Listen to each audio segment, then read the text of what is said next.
Bonjour à tous, aujourd'hui je vais vous présenter les premières fonctionnalités d'un tableur. Donc aujourd'hui je vais vous présenter l'interface Excel. Il faut savoir qu'au lycée vous avez la possibilité aussi de travailler sur LibreOffice. Les fonctionnalités restent les mêmes, c'est juste que là le titre va plus être Excel mais Calc Office. Mais c'est sensiblement la même chose.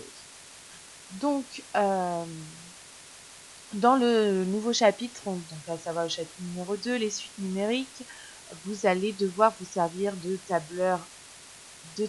Donc c'est important de connaître un petit peu toutes les premières fonctionnalités. Donc déjà sur comment ça se présente une interface Excel. Donc vous avez la barre de menu habituelle, hein, comme vous auriez sur Word. Là, il n'y a pas de grand changement.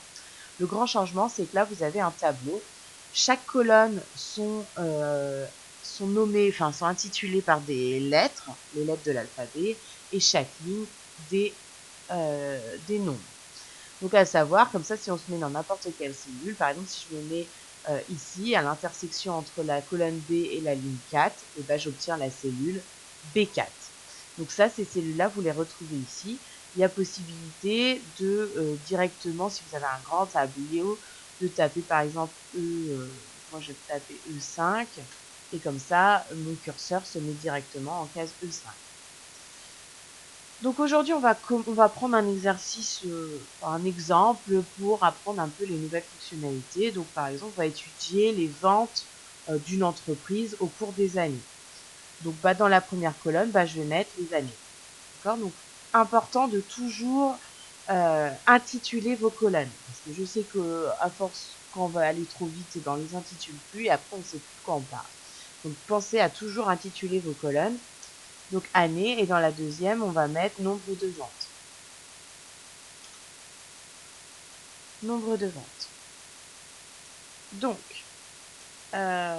par exemple, j'étudie les ventes d'une entreprise entre 2015 et je voudrais étudier jusqu'en 2030. Donc déjà, je mets 2015. L'année qui suit après 2015, ça va être 2016, et je pourrais très bien rentrer toutes les valeurs comme ça jusqu'à 2030. Sauf qu'il y a une fonctionnalité d'Excel qui permet de calculer, de pouvoir générer toutes les autres valeurs, rien qu'en calculant l'écart entre deux valeurs. Donc là, une fois que j'ai sélectionné mes deux cellules, donc comment je fais? Je viens cliquer gauche dans ma première cellule que je souhaite sélectionner, et je ne lâche pas mon doigt jusqu'à descendre jusqu'à la deuxième ou troisième, peu importe, jusqu'à la dernière cellule que je souhaite sélectionner. Donc je lâche, et là, mes deux premières cellules sont sélectionnées. Ensuite, je veux générer toutes ces valeurs jusqu'en 2030 dans le cas de mon exercice. Donc je vais descendre jusqu'à voir apparaître 2030. 2030. Et donc là, comme ça, j'ai toutes mes valeurs et je ne me suis pas embêtée à rentrer valeur par valeur. Donc vous allez me dire que quand il n'y en a que quelques-unes comme ça, c'est pas bien embêtant.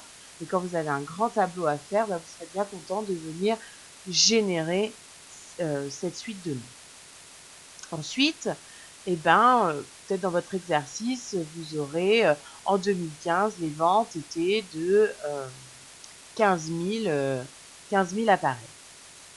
Donc je rentre ma première valeur qui est 15 000 appareils.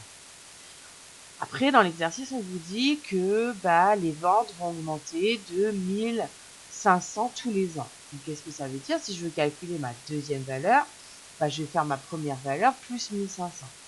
Quand vous voulez faire un calcul sur Excel ou sur un tableur, quel qu'il soit, il faut rentrer égal. Donc j'entre égal, et après je peux rentrer ma formule de calcul. Moi, ce que je veux faire, c'est la valeur d'avant. Je vais venir la sélectionner.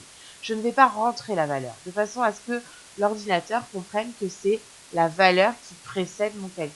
Donc là, je vais aller sélectionner la colonne B, la case, B2. Et là, je veux faire quoi? Plus 1500, c'est ce qu'on m'a dit dans mon énoncé, entrée, et ça me fait le calcul. Ensuite, si on vous dit que c'est une vente qui est régulière, c'est-à-dire qu'il va y avoir 1500 ventes par an, et du coup, dans ce cas-là, je ne vais pas m'enquiner à refaire tous les calculs. On peut, une fois de plus, étirer la formule de calcul. Donc là, je vais étirer cette cellule-là en venant cliquer sur le petit carré qui est en bas à droite. Et si vous étirez, vous allez voir que vous allez faire tous les calculs ça vous calcule et à chaque fois, qu'est-ce qu'il fait? Bah, si je prends par exemple cette cellule-là, il a pris la cellule B9, donc celle d'avant, plus 1500.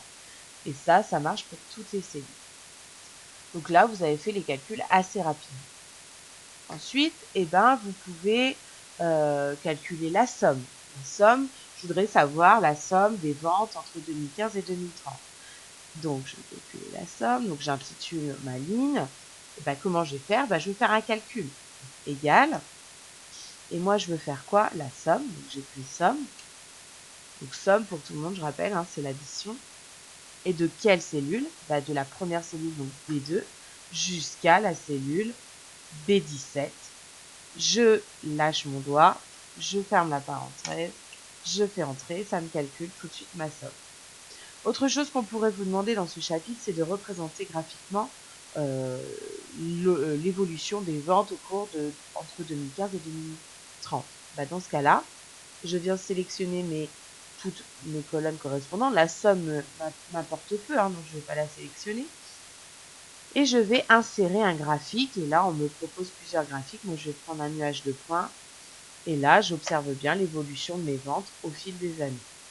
Donc voilà, ça c'est la représentation graphique. Et ensuite, vous pouvez modifier les titres, tout ça c'est des clics droits et vous avez différentes choses qui vous sont proposées. Donc, si je reviens en arrière, donc là, je vous ai fait le cas au cas où vous additionnez à chaque fois un même nombre. Vous pourriez très bien faire une augmentation d'un pourcentage. Bah là, ça resterait la même chose. Là, je viendrai, je veux rentrer ma formule de calcul, égale.